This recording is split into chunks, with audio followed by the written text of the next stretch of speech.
Hello guys, so update po tayo. Shopee Gaming, bumili po tayo ng front fender and mukhang kailangan ng modification. So ang gulong po natin is 70-80 sa harap. Ayan.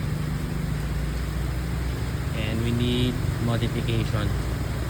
Tingin ko ibababa ko pa to, pero before ko ibaba, maglalagay muna ako ng yung talagang final na gulong niya, which is 90-80.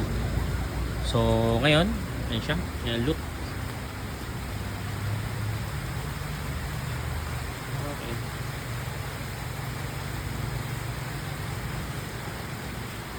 Hindi pa po to final build, but of course eventually I'll show it to you. Alright, peace out.